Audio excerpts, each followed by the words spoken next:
Hello, Steeler Nation. Welcome to your Steeler Nation podcast, sponsored by Total Sports Enterprises and MyBookie. Be sure to go over and start an account with mybookie.ag. Use that promo code Steeler Nation, all one word, all caps. Get a double deposit. $50 turns into $100. $1,000 turns into $2,000. That's as much as it'll do. You can't go over that. MyBookie.ag, promo code Steeler Nation to start your betting week this week. And I am happy to have on the show this week former NFL running back, has also started his career with the New York Jets, to talk Jets this week. I have the pleasure of speaking with LaMont Jordan. LJ, how are you doing, man? I'm good, man. How you doing? I'm doing great, man. It's a pleasure to have you on the show. Now, you come from my neck of the woods, and I remember you from your playing days as a Terp here at University of Maryland. So do you still live locally here in Maryland? Yeah, I'm still local. I was always home during the off season. Once my career was over, I was back home doing some coaching and some mentoring and nice. things of that nature. So just never really left the DMV. Even when I played with the Jets, the Raiders, the Patriots, and the Broncos, I was always found time to make it home. Oh, that's great. Well, I call Mount Airy home. I'm closer to Frederick, Maryland, kind of like in between, like the triangle there. Whereabouts do you live? Which town? Oh, I'm closer to FedEx. I'm closer. Oh, to gotcha. Yeah, DC, Virginia. Yeah, you live up yonder. Like, yeah, you're down in Lanham. No, I'm even further south than that. Oh, you are? Nice. Yeah, so you're up 270. Right. Yeah, yep. Used to travel up there all the time. Yeah, it's turning into quite a fun area up in this area too. So, getting into it a little bit, I know we've had some fans here on our site that have a couple questions for you, and one of them was they wanted to know, we all have rivals within our division, so who do the Jets players see as their biggest rival within the division? Is it the Pats, the Bills, or the Dolphins? You know, when I was a Jet, it was always the Dolphins. Mm-hmm. You know, it was always just this thing with the Dolphins. I know when I played there, I think that we were on some ridiculous winning streak that the Jets were like 9-0, or it was just something ridiculous. Right now, I think I would still say the Dolphins. Mm-hmm. It's kind of hard. I mean, times have really changed. Right. When you look at the AFC East, you know, Bill Belichick is the only coach that's still there from when I was playing. So, you know, it's when your team hasn't been winning, it's kind of hard to say that you have a rival. Yeah. As far as I'm concerned, but if I had to choose one, I would still say it's the Dolphins. I mean, the Bills are the Bills, the Patriots are the Patriots. But there was always just something with the Dolphins. Cool. And I know you were a rookie and came in the league, a second-round draft pick there in 2001. Your teammate at the time was his last year there. We're talking about James Farrior, who came over to the Steelers after that. So what are your thoughts on James Farrior as both a player and a teammate when you were there? Man, listen, I had a chance to play against him. He was at UVA. Oh, cool. When I was at Maryland as a freshman. Yeah, both in the ACC. Yes, both in the ACC. Missed the right. ACC. Oh, gosh, I missed the ACC. Yeah. But just as a teammate, I mean, to me as a teammate, he was the same way as that he was as you know, somebody that I'm competing against, and he was just a competitor, hard hitter, definitely a hard hitter, just an overall good teammate. That was just the best way that I can describe him, is that he was just a great teammate. Anytime we butted heads in practice, you know, always felt his presence. I hope that he felt mine, but just an overall good teammate, good guy. Awesome. What are your thoughts as a running back on the Steelers' young running back in Najee Harris?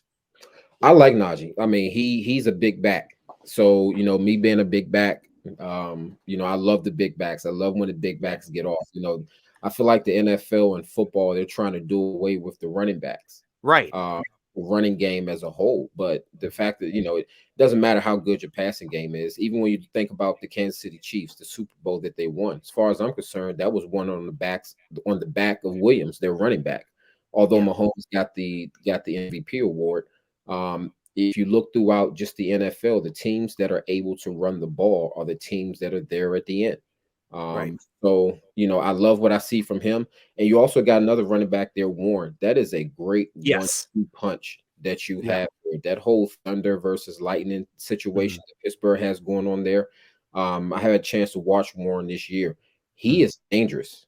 I mean, that dude is a game changer. And when you're talking about having to deal with the power of Harris, and then you come in with Warren, I mean, that's a whole different speed. And so the Steelers, they definitely have two backs that can get the job done. And for the Steelers, when I think about the Steelers and I think about their history and I think about the spirit, to me, every team has a spirit. The spirit of the Pittsburgh Steelers is smash mouth, hard nosed defense and a smash mouth offensive game. And it seems like the Steelers have gotten away from that in the past few years. Yeah.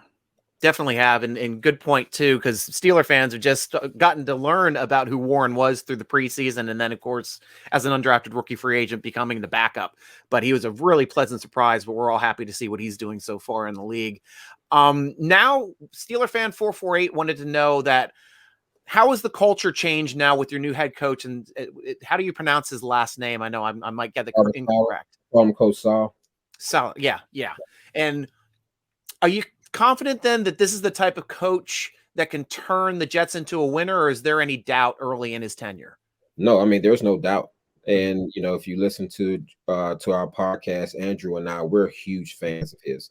When you watch this team, they were the youngest team in the NFL last year. But they were a team that when you turn on the film, that they never stopped playing. And this year, you know, yes, we lost to, we just lost to Cincinnati this past week, but this Jets team is different. This Jets team is different. I felt like last week was a game that we could have won had the offense showed up. Right. So I definitely think that I know that he has his franchise headed in the right direction. He is creating a culture change.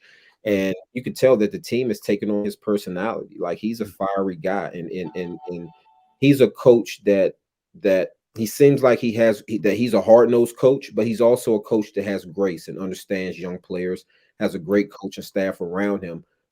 It's just, you know, right now for a young Jets team, being in a conference with, being in a division with Bill Belichick as a coach, I can care less if Tom Brady is the quarterback or not. At the end of the day, Bill Belichick is the coach, so you still have to worry about them.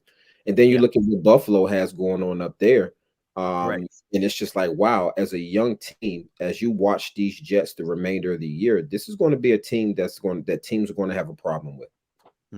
And that's a statement also, being down by 13 under 2 minutes against a huge team like the Ravens, being able to come back and win that one with your backup quarterback. I mean, that was a statement game. I was pleasantly surprised to see the Ravens, our rival, fall in that game. But I think that shows that this is not your normal Jets team, and it's something that Steelers have to be ready for this weekend. Yeah, we came back against the Browns. Oh, sorry. Yeah, that's right. It's against the Browns, not against the Ravens. That's right. Miami came back against the Ravens. Yeah, Miami. Yep. I got my teams mixed up, but either way, too. I want to know. It looks like Zach Wilson is ready to go this week. I know Flacco's been carrying the ball and running the offense. So, how different will the offense be now with Zach running it? I really think it just comes down to how healthy Zach is.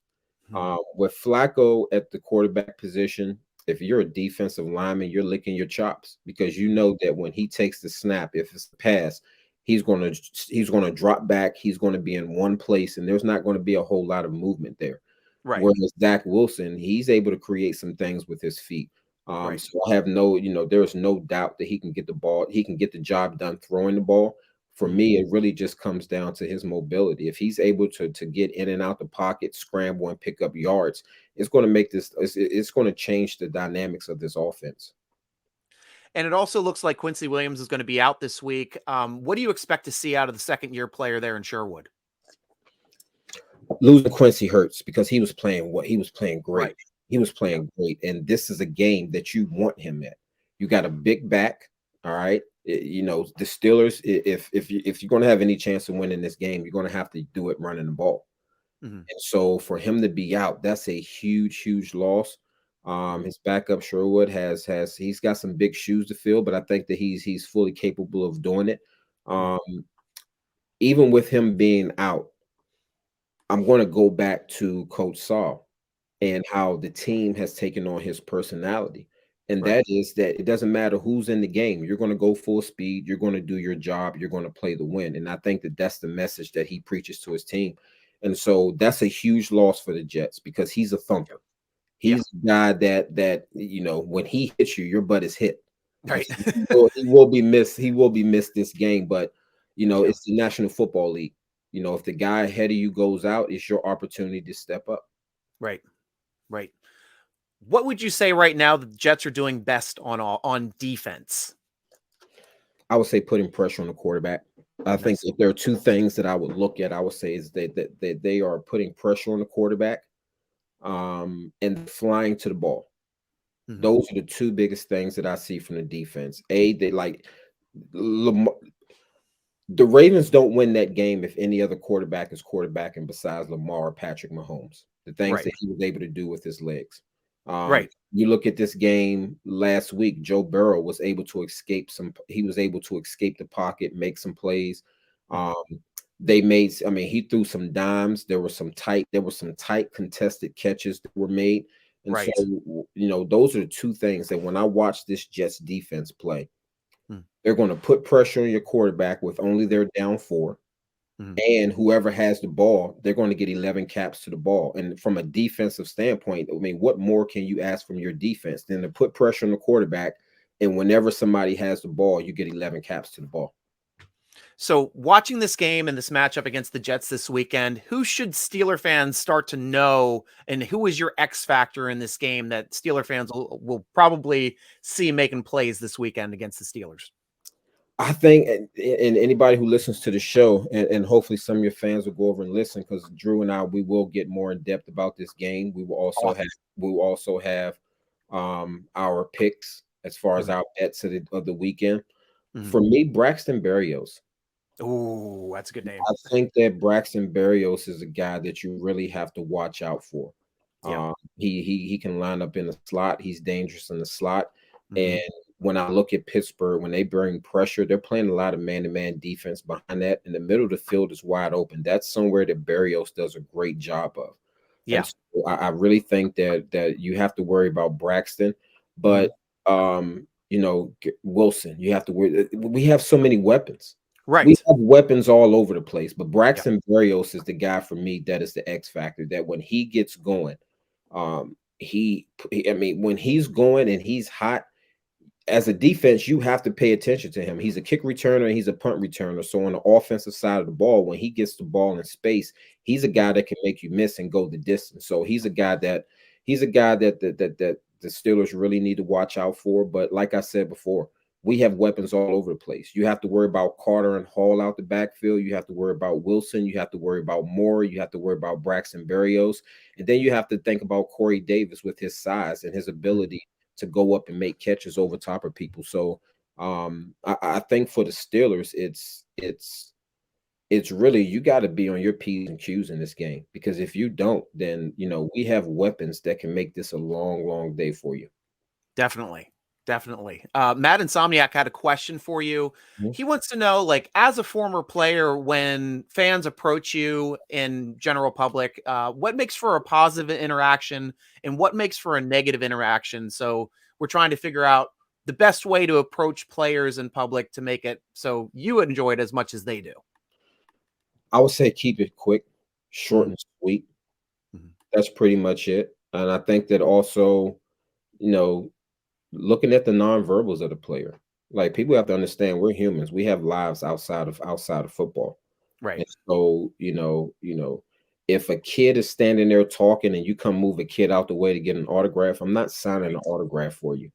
Right. If I'm in the middle of a conversation and you come at me in a Mhm. disrespectful way could be we're engaging in a conversation and then you just come interrupt our conversation. There are Right. ways to go about getting people's attention. Mhm. I know for me, there are certain stars that I saw, like, I'm into movies. Mhm. There's certain people that I saw, and there's a way that you go about doing it. Hey, if your family is around, I'm at a restaurant, hey, maybe I'll offer to buy the family dessert or buy a drink or Right. something like that. But just Right. remember that, pro players, we are human. And Mhm. if you approach us at the wrong time, then you're probably going to get some type of attitude. So I would say just be respectful with your approach. Mhm. Keep it short and sweet, and never, under any circumstances, never put yourself in front of a kid when a kid is trying to get our attention. Perfect. Perfect. Last question I've got from Steeler Nation. Drink Iron City wanted to know, were there any Steeler moments that you might want to share with you playing against them, or just any general thoughts on the Steelers organization as a whole? Man, you know what? The Steelers fans, man, they travel. Yeah.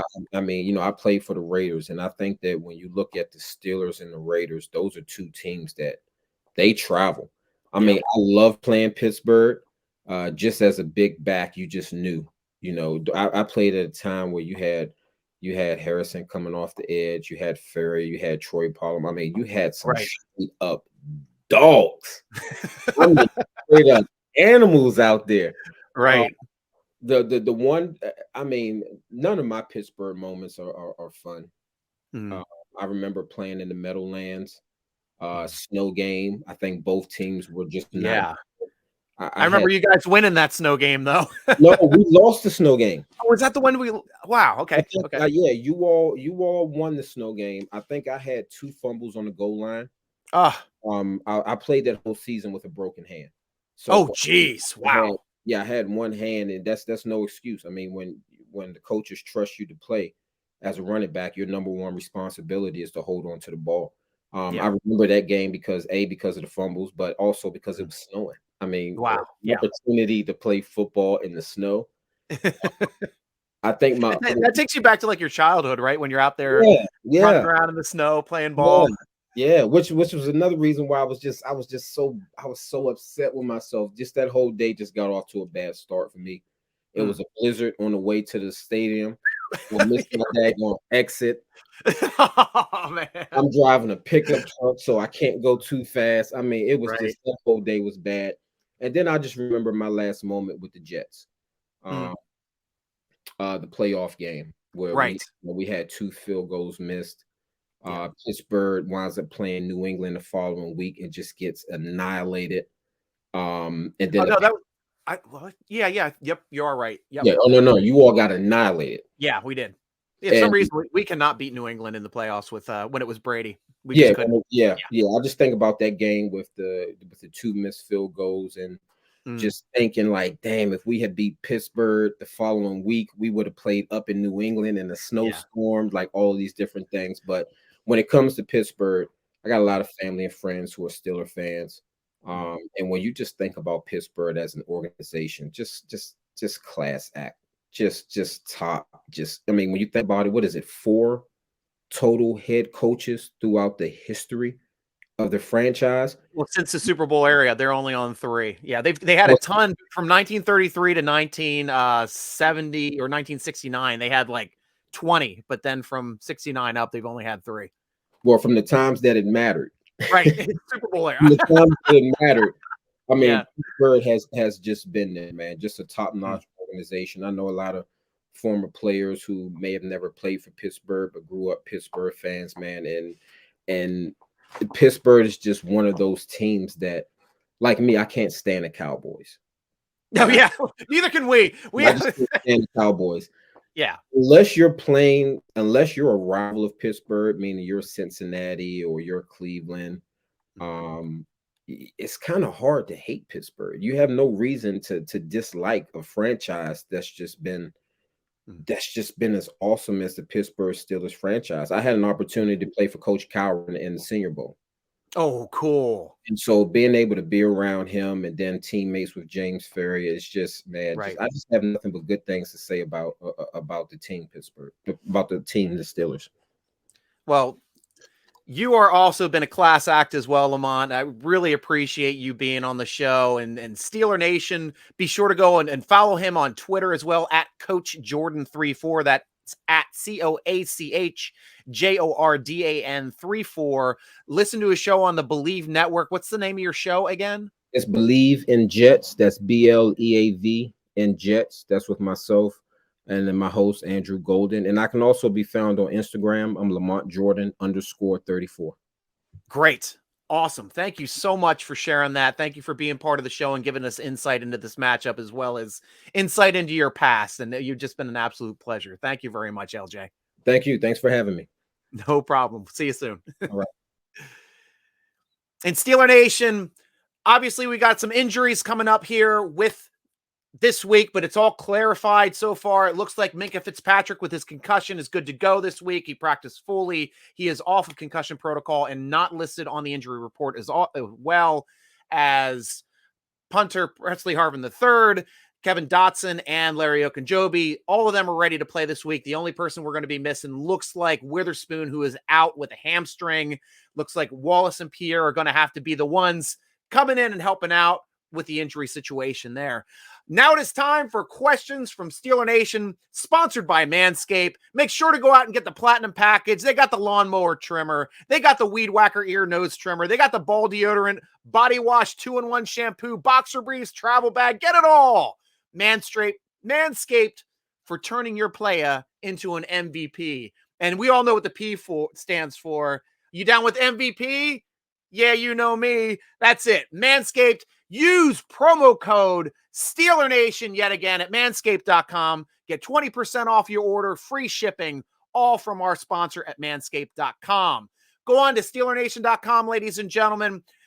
It's free to join. The Football Forum is where I take questions each week for the podcast. First question coming from Mad Insomniac. What is the best way to describe... So what is the status of Ca3? Obviously, he's on injured reserve right now. He can come back as early as Monday since playing this Jets game will be 4 games that he's been on injured reserve.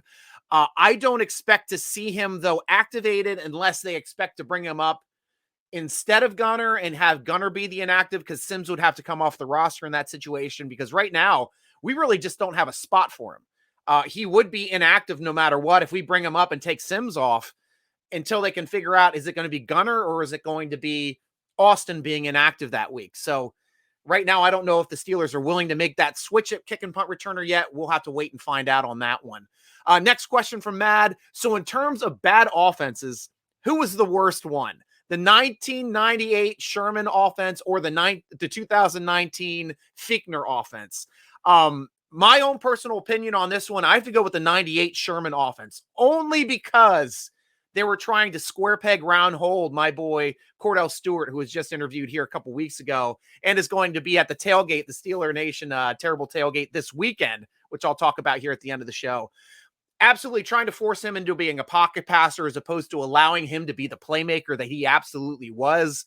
If he was in kind of these offenses that they have now, like Zach Wilson's going to have at the Jets, like Jackson has down with the Ravens, honestly, he would have been a much better player and could have even gotten us a Super Bowl instead of trying to force him into being a pocket passer, because he was always best at making plays on his own. So that's why I say the 98 offense with Sherman was just kind of a waste of a year. And, you know, even Cordell alluded to that fact when we were talking about that on the show. Cooley Man with the next question. Is it time to turn David Anine loose? Yes, it is. We just got rid of Scott, obviously, who we brought up. He is the outside linebacker that we brought up from the practice squad the last 2 weeks in a row. You bring up a player 3 weeks anytime during the season from the practice squad, that means you have to roster him. The Steelers poached him off of that roster over there in Tennessee for this reason exactly. They want him on the roster. They want him to stay on the roster. It's been 3 weeks. Now it's time for him to start making plays, and I'm looking forward to it, Cooley Man. And I know you are as well, being a University of Houston fan. Next question from Blitz. If the Steelers lose to the Jets, do you see Tomlin making any immediate changes? Personally, no, not right now. I think the games are getting tougher when you got Buffalo, Miami, Tampa Bay. I forget who the fourth one is, but the tough games are coming up now in this run. So I don't see them making a change before the bye. But if they're still not winning up until that point, anything can happen at bye week. And that could be possibly bringing in Kenny Pickett, especially if Mitchell Trubisky can't get us some wins here between now and then. Next question from Blitz. Would you venture to say that their 2022 record would end up being? What do you think it'll be? I stand by this. I said it at the beginning of the season. I think the Steelers get 10 wins. I still think they got a shot at it. Steelers offense is starting to play better. We're starting to see some dividends in the rushing game now, with the blocking is starting to improve progressively from week to week. I expect it to be at its best this week. If not, it's going to be for a long season, and I might have to change my 10-win scenario. But right now, I'm standing by it. I still think this is a 10-win team. Paul G. It feels like the Steelers have already started to wave the white flag this season. It might get us a high draft pick, but I really just like the amount of growth opportunities for a young offense to become cohesive with each other. Even with capable playmakers on this roster, this coaching staff can't seem to get out of its own way. I mean, we have some merits. It's a learning process with the new coaching staff. Our defense seems to be doing much better than the offense. But for me on offense, it's just the offensive line getting used to this new system. We're going to see what it is. We got to get past this first quarter of the season. If we're performing well against this Jets game, control the line of scrimmage on both sides, we have something to look forward to our next 4-game portion of the season, the second quarter of the season, which looks to be a very difficult matchup with the teams coming up. But some things looking forward to seeing. If they're starting to play well this week, we can be a little bit more optimistic when they start hitting the tough part of the gauntlet of this season. Also stated here, Paul G., that you're not expecting a Super Bowl or a long playoff run this year, but you do expect the players to tackle on defense and to show a little something more on offense. Obviously, the frustrations are there. I feel them as well. We understand them. Hopefully, we're going to be executing a little bit better this weekend and can talk about some positive things here moving forward. Steeler Nation, be sure to check out our sponsor, Total Sports Enterprises, over at tseshop.com. Tons of stuff. We're giving away jerseys every week. If you follow them on Twitter, they give away stuff during the games. So that is a way to interact with them at Total Sports ENT on Twitter. Be sure to be part of our vidcast. Looks like we're going to be live on Wednesday this week at 7 p.m. Eastern live. So subscribe to our YouTube channel, youtube.com/Steeler Nation, to be the first to know when we are going live. So you can jump in and ask your questions to me live on the show, and I take them all. That's youtube.com/Steeler Nation. Read our great Pittsburgh Steeler focused articles at SteelerNation.com. Tweet us at Steeler Nation. Instagram us at SteelerNation.com. Follow us, the Steeler Nation podcast, on Twitter at _SN podcast. And follow your host, Steeler Nation Striker, on Twitter, on TikTok, on Instagram at SN Striker, Steeler Nation Striker at SN Striker. Thanks for joining us for the Steeler Nation podcast, sponsored by Total Sports Enterprises. Be sure to come on over to the Steeler Nation tailgate. I will be there at the terrible tailgate this weekend. $40. All you can eat, all you can drink. Got a DJ there, giving away your stuff. We're going to raffle stuff away, signed items. 8 a.m., lot 5A. It's caddy corner from the closest corner of PNC Park. Cordell Stewart will be there signing autographs. I'm bringing my jersey. I can't wait to see Cordell in the flesh after having a great conversation with him. But up until that point, Steeler Nation, I hope to see you there. Come up and grab me too. I'll be wearing my, hopefully we'll be drier. Hopefully we can get some decent weather for the tailgate. But come on over to the terrible tailgate, 8 a.m. and on before the game, lot 5A. See you then. So thanks for joining us for the Steeler Nation podcast, sponsored by Total Sports Enterprises, Manscaped, mybookie.ag. I'm your host, G.Stryker, rooting along with you as always. Go Steelers!